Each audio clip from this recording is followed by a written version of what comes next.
রাজনৈতিক দল নিষিদ্ধের সুপারিশ সহ ট্রাইব্যুনাল অধ্যাদেশের 20টি সংশোধন অনুমোদন আনা যাবে বিদেশি পর্যবেক্ষক আইনজ্ঞ।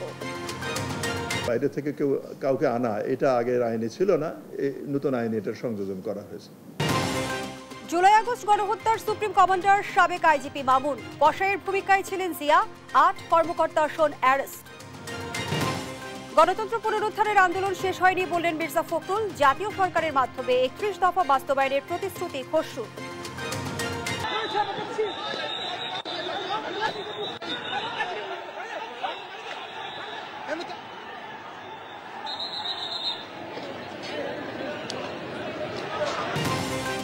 তুচ্ছ ঘটনায় ঢাকা কলেজ ও সিটি কলেজ শিক্ষার্থীদের মধ্যে ব্যাপক সংঘর্ষ, রণক্ষেত্র সায়েন্স ল্যাব এলাকা ভোগান্তির চরমে। এবং আমদানি শুল্ক কমানোর প্রভাব পড়েনি তেলের বাজারে, বোতলজাত তেলের সরবরাহ সংকটের অজুহাত, ব্যবসায়ীদের পাল্টাপাল্টি দোষারোপ।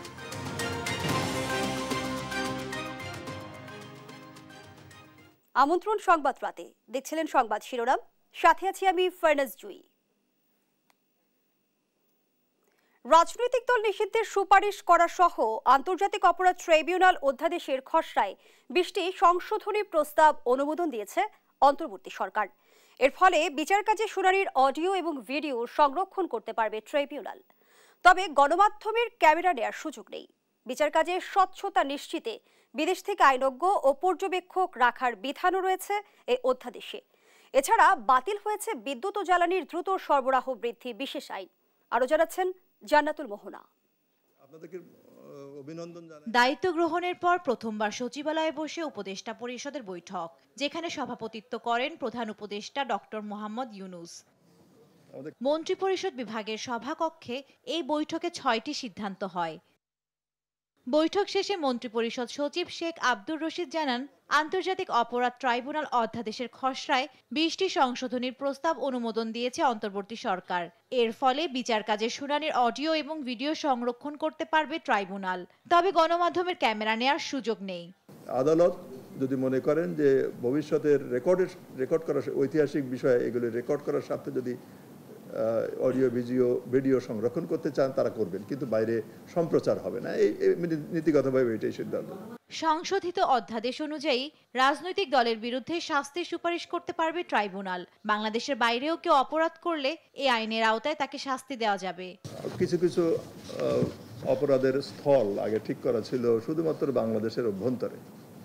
এখন বাংলাদেশের বাইরেও যদি আন্তর্জাতিক অপরাধ ট্রাইব্যুনালের পারভিউভুক্ত জুরিসডিকশনভুক্ত কোনো অপরাধ সংঘটিত হয়ে থাকে, সেগুলিও এই নতুন সংশোধনের মাধ্যমে ইনকর্পোরেট করা যাবে। বিচার কাজ পর্যবেক্ষণে বিদেশ থেকে আইনজ্ঞ ও পর্যবেক্ষক রাখার বিধানও রয়েছে এই অধ্যাদেশে। বাইরে থেকে কাউকে আনা এটা আগের আইনে ছিল না, নতুন আইনে এটার সংযোজন করা হয়েছে। বৈঠকে প্রতি বছর 18 ডিসেম্বর একসঙ্গে আন্তর্জাতিক অভিবাসী দিবস এবং জাতীয় প্রবাসী দিবস উদযাপনের সিদ্ধান্ত হয়। বাতিল করা হয় বিদ্যুৎ ও জ্বালানির দ্রুত সরবরাহ বৃদ্ধি সংক্রান্ত বিশেষ আইন। বিদ্যুৎ ও জ্বালানির দ্রুত সরবরাহ বৃদ্ধি বিশেষ বিধান আইন 2010, যেটা 2021 সালেও সংশোধিত হয়েছিল, সেটা রহিত করার একটা প্রস্তাব ছিল বিদ্যুৎ জ্বালানি ও খনিজ সম্পদ মন্ত্রণালয় থেকে। অনেক আলাপ আলোচনার পরে সেটিও গৃহীত হয়েছে। ডিসেম্বর মাসে 18 তারিখ প্রতি বছর আন্তর্জাতিক অভিবাসী দিবস এবং জাতীয় প্রবাসী দিবস উদযাপন করব। মুজিব বর্ষ উদযাপনের নামে 6 বছরে 1261 কোটি টাকা ব্যয় করেছে শেখ হাসিনা সরকার। বিষয়টি সভায় উত্থাপন করা হয়। সেই সঙ্গে এ নিয়ে চলতি অর্থ বছরে বরাদ্দ বাতিল করে উপদেষ্টা পরিষদ। জান্নাতুল মোহনা, দেশ টিভি, ঢাকা। রাজনৈতিক দল নিষিদ্ধের সুপারিশ করা সহ আন্তর্জাতিক অপরাধ ট্রাইব্যুনাল অধ্যাদেশের খসড়ায় 20টি সংশোধনী প্রস্তাব অনুমোদন দিয়েছে অন্তর্বর্তী সরকার। এ নিয়ে বিস্তারিত জানবো সহকর্মী জান্নাতুল মোহনার কাছ থেকে। মোহনা, স্বাগত জানাচ্ছি স্টুডিওতে। শুরুতেই জানতে চাই, সংশোধিত অধ্যাদেশের রাজনৈতিক দল নিষিদ্ধের সুপারিশের বিষয়টি কিভাবে এসেছে? আসলে কয়েকদিন যাবতীয় কথা হচ্ছিল যখন ছাত্রলীগ নিষিদ্ধ করা হয়, এরপরে অনেক মহল থেকে গুঞ্জন আসছিল যে আওয়ামী লীগ নিষিদ্ধের কোনো আসবে কিনা, বা আওয়ামী লীগ নিষিদ্ধের জন্য কোনো আইন আসবে, আইনে কোনো ট্রাইব্যুনালে কোনো সংশোধনী বার্তা থাকবে কিনা, তা নিয়ে কিন্তু অনেক আলোচনা চলছিল। তো এর মধ্যেই তো আন্তর্জাতিক অপরাধ ট্রাইব্যুনালের, আপনি জানেন যে আজকে খসড়া অনুমোদন করে দিয়েছে অন্তর্বর্তী সরকার, এবং কিছুদিন পরে হচ্ছে যে অধ্যাদেশ জারি হয়ে যেতে পারে। তো সেখানে আর কি রাখা হয়েছে যে মানবতা বিরোধী বা যারা হচ্ছে যে অপরাধ করে থাকে বা বিভিন্ন অপরাধ সংগঠনের সাথে, সেটা রাজনৈতিক দল হোক বা কোনো একটি সংস্থা বা সংগঠন, মানে যে কেউ হোক, বা সেই সংস্থা বা সংগঠনের যদি প্রধান হোক, কমান্ডার থেকে শুরু করে, বা সে যদি সর্বোচ্চ স্তরের কর্মীও হয়ে থাকে, তার অপরাধের জন্য কিন্তু এই ধরনের আন্তর্জাতিক অপরাধ আইন ট্রাইব্যুনালের এই অধ্যায়, মানে এই খসড়ার মধ্যে এই আইনের ধারাটিও রাখা হয়েছে, সংশোধনের বিষয়টি। তো কেবল রাজনৈতিক দল যে তা না, তাহলে আপনাকে বোঝাতে চাচ্ছি যে বিভিন্ন সংগঠন থেকে শুরু করে, বিভিন্ন সংস্থা থেকে শুরু করে যারা এরকম বিভিন্ন মানবতা বিরোধী অপরাধের সাথে যুক্ত থাকবে, তাদেরও শাস্তির হয়তো সুপারিশ করতে পারবে, এবং সুপারিশটা করবে সরকারকে।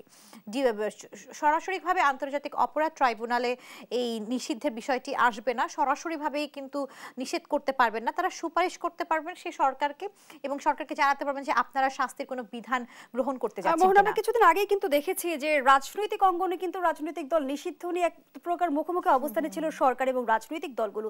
এই কারণেই কি ট্রাইব্যুনালে এই নিষিদ্ধের সুপারিশের বিষয়টি আনা হয়েছে? কিছুটা সেই সম্পর্ক বলতে পারেন আপনি, হয়তো বর্তমান পরিস্থিতি বিবেচনা করলে দেখবেনই যে অন্তর্বর্তী সরকারের সাথে বিভিন্ন রাজনৈতিক দলের, অন্তর্বর্তী সরকারের উপর রাজনৈতিক দলের সমর্থন আছে, কিন্তু কিছু বিষয় কিন্তু আপনি দেখেছেন যে আমরা রাষ্ট্রপতি ইস্যু বলি, কিংবা এই ছাত্রলীগ নিষিদ্ধের ইস্যু, বা হচ্ছে যে আওয়ামী লীগ নিষিদ্ধের ইস্যু, বিভিন্ন ইস্যুর ক্ষেত্রে কিন্তু আমরা সরকার এবং হচ্ছে যে অন্তর্বর্তী সরকার এবং বিভিন্ন রাজনৈতিক মহলের মধ্যে একটা কিছুটা মতানৈক্য দেখতে পাচ্ছি, এবং কিছুটা উত্তাপও কিন্তু মাঝে মধ্যে দেখা যায়। হয়তো এই বড় রাজনৈতিক দল এক কথা বলছে, অন্তর্বর্তী সরকারের কাছ থেকে আমরা অন্য ধরনের আভাস পাচ্ছি এরকম। এবং বিদেশি পর্যবেক্ষক ও আইনজ্ঞদের সুযোগ দেওয়ার কারণ হিসেবে কি বলা হয়েছে? সেখানে কারণ হিসেবে এখনো হচ্ছে যে সেভাবে সুস্পষ্ট ব্যাখ্যা না দিলেও যতটুকু মনে হচ্ছে, যেহেতু এটা আন্তর্জাতিক অপরাধ ট্রাইব্যুনাল আইন, এবং এখানে একটা অধ্যাদেশে বলা হয়েছে যে বাংলাদেশ না, কেবল বাংলাদেশের বাহিরেও যদি কেউ অপরাধ সংগঠিত করে এবং অপরাধ করে থাকে, তার বিচারের ব্যবস্থা কিন্তু এই আইনের আওতায় করা যাবে। তো সেই হিসেবে কেউ যদি চায়, বাদী বিবাদী কোনো পক্ষই যদি চায় যে আমার মানে এই মামলায় হচ্ছে আমি আমার বিদেশি পর্যবেক্ষক লাগবে, বা বিদেশে আমি আইনজ্ঞ, ব্যারিস্টার বা অন্য কোনো কারো সহায়তা প্রয়োজন আইন বিশেষজ্ঞের, তাহলে সে এখানে তার আনতে পারবে। এবং যখন এই সংশোধনীগুলো, এই ধারাগুলো আর কি প্রস্তাবনা করা হয়েছিল এবং এটা নিয়ে আলাপ হয়েছিল, তখনই কিন্তু এই বিষয়টি উঠে এসেছিল। অধ্যাদেশের সংশোধনীতে আর কোন কোন বিষয় গুরুত্ব পেয়েছে? অধ্যাদেশের সংশোধনীতে আন্তর্জাতিক অপরাধ ট্রাইব্যুনাল নিয়ে বলছে নাকি আজকের বৈঠকের নিয়ে, পুরোটা নিয়ে বলছে, সার্বিক বিষয় নিয়ে যে আজকের সিদ্ধান্ত। তো সার্বিক বিষয়ে আজকে ত্রয়োদশ বৈঠক ছিল, অন্তর্বর্তী সরকারের প্রধান উপদেষ্টা ডক্টর ইউনূস আজ প্রথম সচিবালয়ের মন্ত্রিপরিষদ বিভাগে বৈঠক করেছেন। তো আজ তারা ৬টি সিদ্ধান্ত নিয়েছেন, যার মধ্যে মানবাধিকার কমিশনের যেই নীতিমালা সেটাও চূড়ান্ত হয়েছে, এবং দক্ষ এবং যারা দক্ষ এবং যারা সৎ, যারা বিচারক নিয়োগের জন্য কিন্তু যে আইনটি, সেই আইনের একটি খসড়া অনুমোদন করা হয়েছে। এবং সেই সাথে বলা যায় বিদ্যুৎ ও জ্বালানির দ্রুত সরবরাহ যে বিশেষ আইনটি ছিল, সেই আইনটাও কিন্তু হচ্ছে যে রহিত করার জন্য সিদ্ধান্ত নেওয়া হয়েছে, এবং ওই আইনটি বাতিল করা হয়েছে। সেই সাথে আরেকটি বিষয় এখানে বলতে চাই যে, সে সাথে এখন আন্তর্জাতিক অপরাধ ট্রাইব্যুনালের আরেকটি বিষয় নিয়ে জানাতে চাই, সেটা হচ্ছে যে আমরা জানি যে বিভিন্ন যেই মামলার শুনানির সময় হচ্ছে কোনো ধরনের ক্যামেরা কিংবা অডিও রেকর্ড কখনো প্রযোজ্য ছিল না, তবে এই ট্রাইব্যুনালের এই খসড়ার মধ্যে ক্যামেরা বা অডিও রেকর্ড করার ক্ষমতা দেওয়া হয়েছে আদালতকে এবং ট্রাইব্যুনালকে। তো ট্রাইব্যুনাল চাইলে পরবর্তীতে যদি কোনো এক ঐতিহাসিক ঘটনা স্থাপন করার জন্য বা সংরক্ষণের প্রয়োজনের তাগিদ অনুভব করে, তাহলে কিন্তু এখন পারবে। তবে গণমাধ্যম কিংবা ক্যামেরা কিংবা অন্যভাবে অন্য বাহিরের কেউ কিন্তু রেকর্ড করতে পারবে না, এটা কেবল ট্রাইব্যুনাল নিজের পরবর্তীতে নিজেদের কাজের স্বার্থে কিন্তু রেকর্ড করতে পারবেন। আর এছাড়া আরেকটি বিষয় হচ্ছে যে আমরা জানি যে মুজিব শতবর্ষ উদযাপনের জন্য মানে বাজেট থাকে এবং সেই বরাদ্দ থাকে, সেই বরাদ্দের জন্য তো 1,261 কোটি টাকার উপরে খরচ হয়ে গেছে এই 6 বছরে বিভিন্ন মন্ত্রণালয় থেকে। তো এই বরাদ্দ কিন্তু এই বছরই বাতিল করে দিয়েছে সরকার। তো আগামীতে হয়তো আমরা আর মুজিব শতবর্ষ উদযাপনের কোনো বরাদ্দ আর কি পেতে যাচ্ছি না। ধন্যবাদ জানাচ্ছি আপনাকে। দর্শক, স্টুডিওতে কথা বলছিলেন সহকর্মী জান্নাতুল মোহনা। জুলাই আগস্ট গণহত্যার সুপ্রিম কমান্ডার ছিলেন তৎকালীন আইজিপি চৌধুরী আব্দুল্লাহ আল মামুন, আর সাবেক সেনা কর্মকর্তা জিয়াউল আহসানকে তুলনা করা হয় বসনিয়া হার্জেগোভিনিয়ার কসাই রাদোভান কারাদিচের সঙ্গে। আন্তর্জাতিক অপরাধ ট্রাইব্যুনালে ৮ পুলিশ ও সেনা কর্মকর্তার উপস্থিতিতে শুনানিতে এসব কথা বলে প্রসিকিউশন।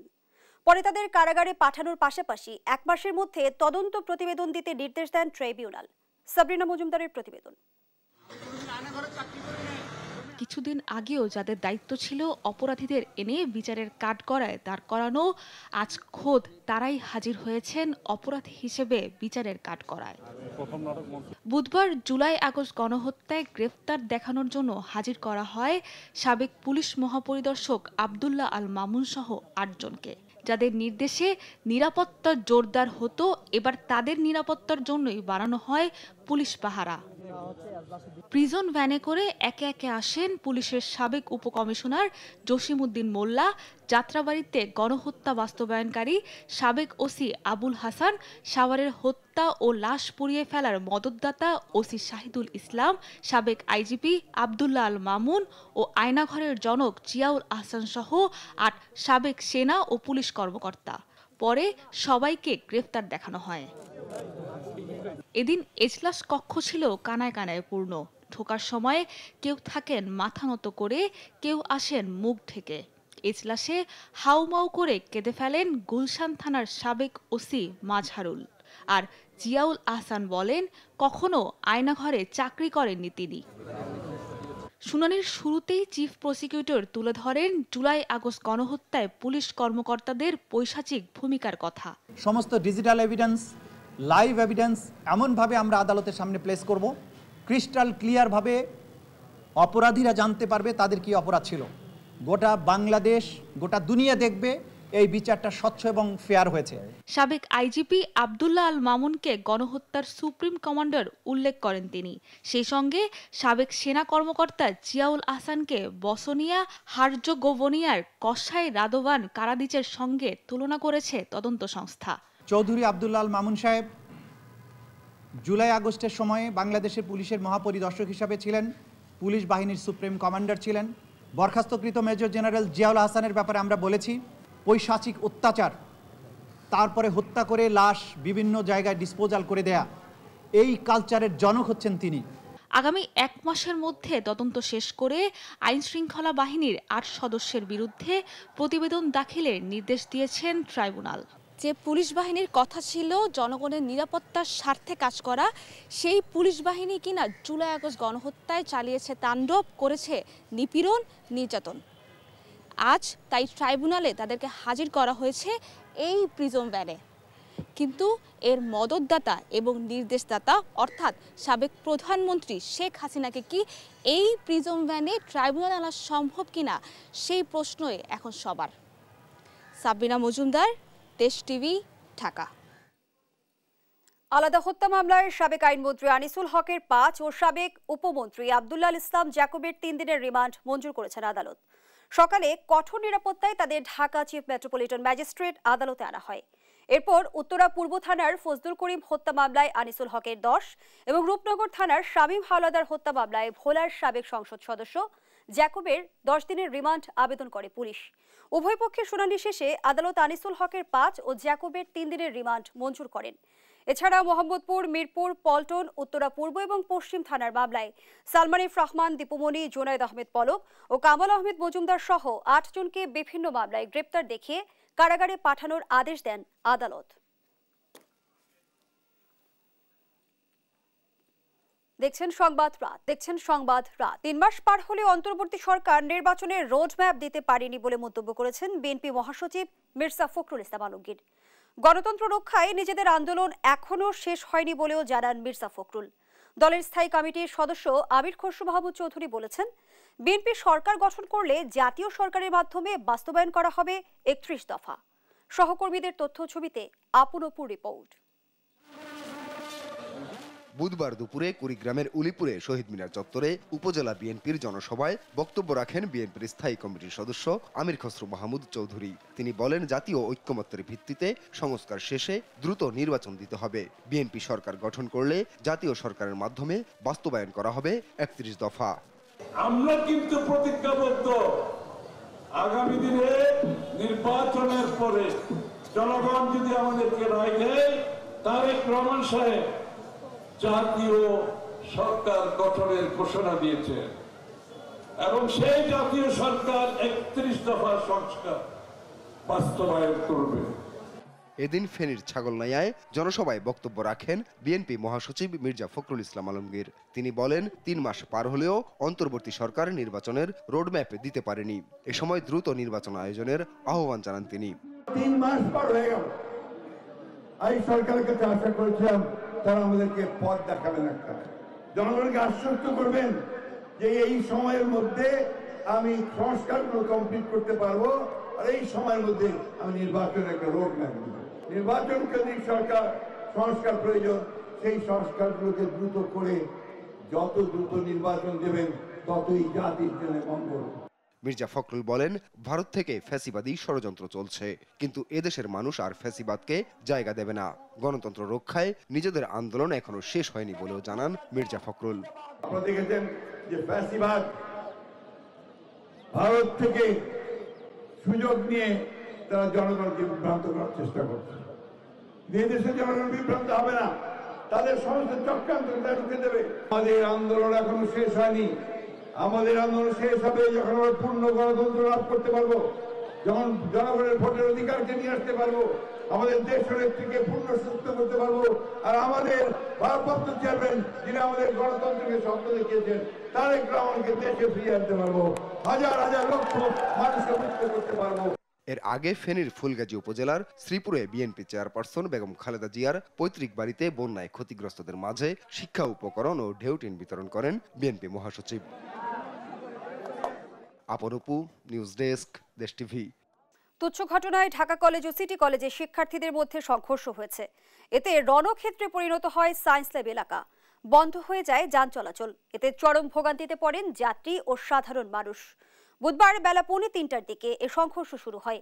দুই কলেজের শিক্ষার্থীদের এই সংঘর্ষের পেছনে রয়েছে মঙ্গলবারের একটি ঘটনা। এরই জেরে আজ আবারও সংঘর্ষে জড়ায় দুই কলেজের উচ্চ মাধ্যমিক শ্রেণীর শিক্ষার্থীরা। এতে উভয় পক্ষের 30 জন শিক্ষার্থী আহত হন। পরে সেনা ও আইনশৃঙ্খলা বাহিনী ঘটনাস্থলে এসে পরিস্থিতি নিয়ন্ত্রণে আনে। সমস্যা সমাধানে দফায় দফায় বৈঠক করছে কলেজ কর্তৃপক্ষ, আর আহতরা ঢাকা মেডিকেল কলেজ হাসপাতালে চিকিৎসাধীন আছে।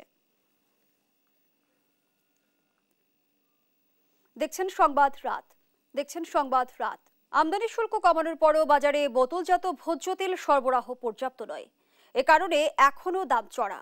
এ নিয়ে পাল্টাপাল্টি দোষারোপের খেলা চলছে খোদ ব্যবসায়ীদের মধ্যেই। এরই জাতাকলে নাভিশ্বাস উঠছে সাধারণ মানুষের। রাজধানীর তেলের বাজার ঘুরে আরো জানাচ্ছেন কায়েস রাহাত।